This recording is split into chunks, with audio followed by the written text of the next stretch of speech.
Hey there everyone, Hitesh here, back again with another video, and welcome to another fun video of React Native. So we have been playing around with React Native for a while. We actually did paused it in between because it was getting very monotonous. But we are back again with the app React Native. So this time we are actually going to be learning that how the authentication can be done using the React Native. And for this, we are using Appwrite's auth, which is one of the easiest way to get auth done. I'll walk you through with each and every step so that wherever you need to inject authentication, whether that's on web or on React Native app, you actually can understand everything about it. The code that we're going to write is very reusable. You can use them on the web as well. The consistency and the follow-up is exactly the same, so you won't be facing any problem there at all. Let me walk you through with this brief demo. So we have this Appwrite auth, basic login screen. We have an option to create an account as well. So let's go ahead and write the name here. So I've already created with the 2. So 1, so I'll be creating with the 2. So I'll be calling it as test2, and that would be @gmail.com. So just a dummy account, and I'll just simply say password. So I'll be just using a basic password here, and let's try not giving the exact match password. So when I sign up, it says password do not match. So yes, all kind of such things where your email doesn't format and all these errors will be also available here. And let me go ahead and sign up properly and do a sign up here.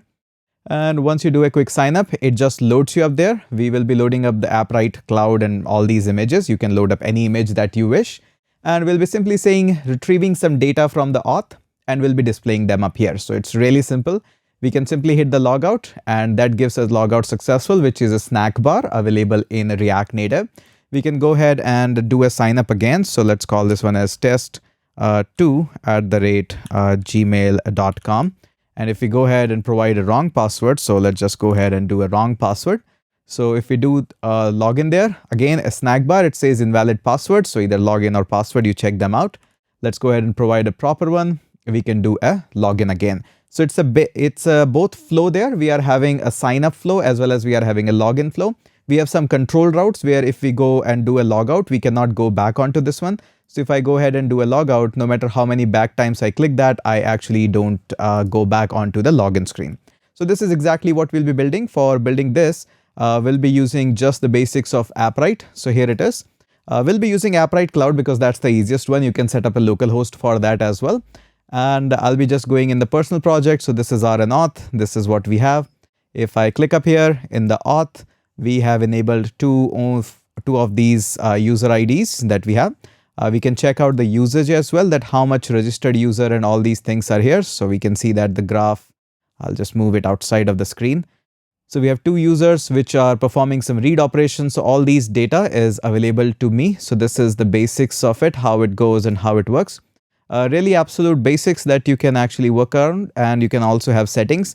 So we have enabled the email and password, but similarly, you can actually enable the Amazon, Apple, auth, maybe you want Google login. So there are a lot of ways, and definitely if you wish, we can try them out. So I highly recommend that you actually go ahead and try it upfront before me. I'll definitely walk you through with the entire end-to-end app development of this exact app. But if you want to go ahead and try before me, I would highly encourage that. This will give you more confidence with the React Native apps, and you will learn development this way faster. Doing things on your own is always a great idea. So let me know if you are building this before me in the comment section, and definitely I'll drop up a video. The next video is going to be building up this app. So stay tuned, hit that subscribe, and I'll surely catch you up in the next video.